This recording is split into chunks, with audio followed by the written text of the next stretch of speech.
Genevieve is duty. To administer the drug. Minister what are the next dutiful. Look at the patients. They are still very dutiful. I said, take video fire back. That one don't fast me. Look at where water is. And the teacher is here still giving drugs. Very dutiful. Let me show everywhere in this hospital. Look at something is wrong today. I said, what has happened today?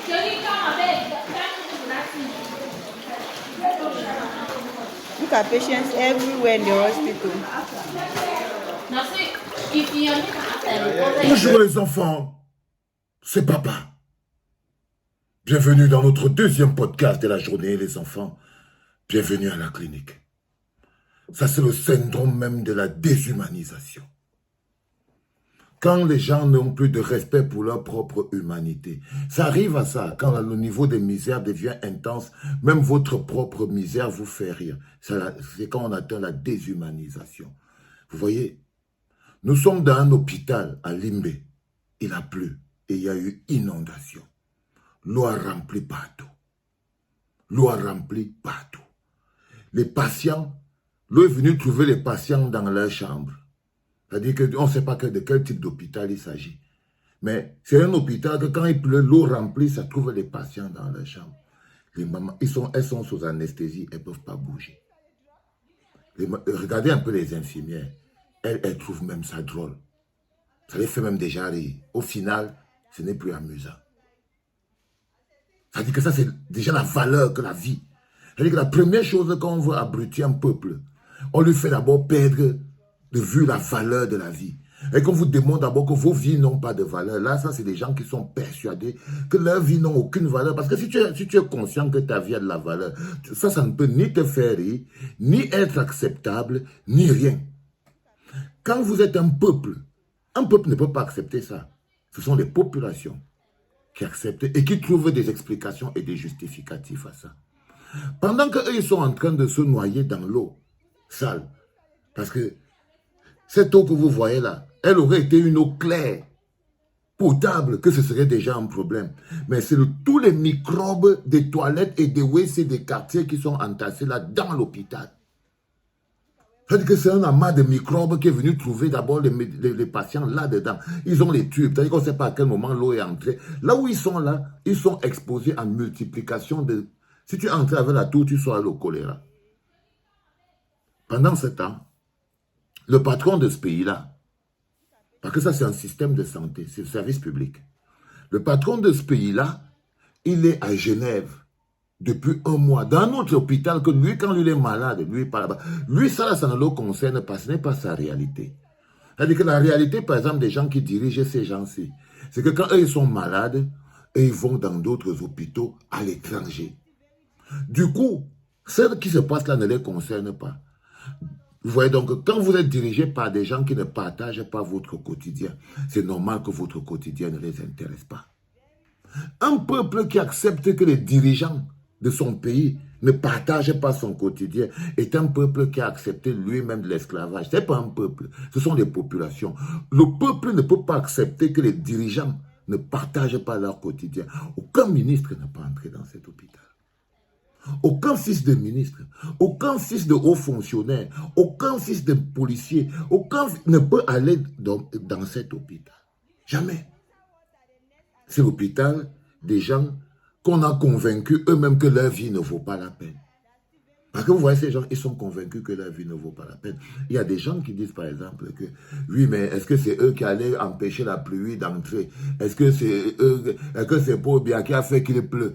Est-ce que c'est Paul Biya qui a fait que l'eau entre là-dedans? Ça, c'est les populations qui réfléchissent comme ça. Ils n'ont aucun rapport. Ils n'ont aucun rapport avec l'État qui les gouverne. Ils n'ont aucun compte rendu. Ils n'ont rien. Ils sont là pour être dirigés. Mais les dirigeants de ce pays, eux, quand ils sont malades, en ce moment, par exemple, le patron de ce pays-là, il est à l'étranger en train de se soigner. Il y a quelque temps, le patron du Sénat de ce pays-là, il était à l'étranger. Mais les populations qui sont là, pourquoi le patron de ce pays-là n'a pas de problème? Pourquoi il se dit que ça là, ça ne peut pas les déranger? C'est pour ça qu'il dort tranquille. il estime et il sait, il est persuadé que même si l'eau a été encore plus haut et que les gens là se noyaient dedans, ça ne dérangerait tout, ça allait les faire rire. S'il n'était pas persuadé de ça, il ne pouvait pas laisser que ça se passe. Ok? C'est parce que le patron de ce pays-là a les populations dont il a besoin pour que ça ne soit plus un problème pour lui. C'est-à-dire que vous êtes dans l'hôpital et il y a inondation. Ça ramasse toutes les saletés de dehors et ça ramène à l'intérieur de l'hôpital. Mais les gens qui sont là à l'hôpital, ils devraient être en train de marcher, se déployer, s'énerver. Mais leur propre vie n'a plus de valeur pour eux-mêmes, à leurs yeux. Ça, c'est quand on vous a tout vidé. C'est-à-dire que quand on vous a persuadé que même pour vous-même, votre propre vie n'a pas de valeur. Oui, parce que si tu donnes un peu de valeur à ta vie, tu ne peux pas. C'est révoltant. C'est pas acceptable. C'est pas acceptable. Personne ne devrait accepter. C'est-à-dire que quand vous voulez même construire un pays, il y a des petites choses que vous refusez parce que ça n'existe pas dans un pays. Par exemple, un pays comme le continent, quand vous voyez ça, ça voudrait dire que vous ne devriez pas être content, mais ça ne vous dérange pas. Et ce n'est pas quelque chose qui est facile. Vous ne vous demandez pas pourquoi ça ne vous dérange pas. En fait, parce que vous ne ressentez plus rien. Là, par exemple, c'est juste amusant. Ça ne vous dérange pas. Personne n'est choqué. Il n'y a pas une histoire de la vie, là, rien. Vous ne ressentez plus rien du tout. Même les odeurs, vous ne sentez plus, vous ont tout enlevé. Tout ce qui vous reste, c'est suffisamment de rage pour vous dresser contre la personne qui va oser vous venir vous mettre le miroir devant vos yeux pour vous montrer, regardez en quoi ils vous ont réduit. On dit que dans une séance d'exorcisme, la première personne que l'exorcisé attaque, la première personne que le possédé attaque dans une séance d'exorcisme, c'est l'exorciste. La première personne que le possédé attaque dans une séance d'exorcisme, c'est l'exorciste. Vous voyez? C'est-à-dire que si vous ne savez pas, si vous ne pouvez pas comprendre à quel moment vous êtes complice, vous êtes complice simplement parce qu'en acceptant ça, vous acceptez ça pour vous, vous acceptez ça pour vos enfants. Vous ne pouvez pas dire que c'est parce que vous voulez voir vos enfants grandir. Non, c'est parce que vous n'aimez pas vos enfants. Ça, là, accepter ça, c'est la preuve que vous n'avez... Non seulement vous ne vous aimez pas, vous-même. Pas suffisamment, vous aimez manger, vous aimez tout mal, vous aimez les petites choses de la vie, la jouissance et tout. Vous aimez, mais vous n'aimez pas, vous n'êtes pas encore des hommes mûrs. Vous n'êtes pas encore des hommes solides en tant qu'être humain. Vous n'aimez pas vos enfants. Mais quand tu penses que tu as les enfants, tu ne peux pas permettre qu'un gouvernement installe des hôpitaux pareils. Parce que ça, c'est déjà que tu hypothèques l'avenir de tes enfants. Ça, c'est l'hypothèque. Parce que quand on hypothèque ta santé, on hypothèque ton avenir.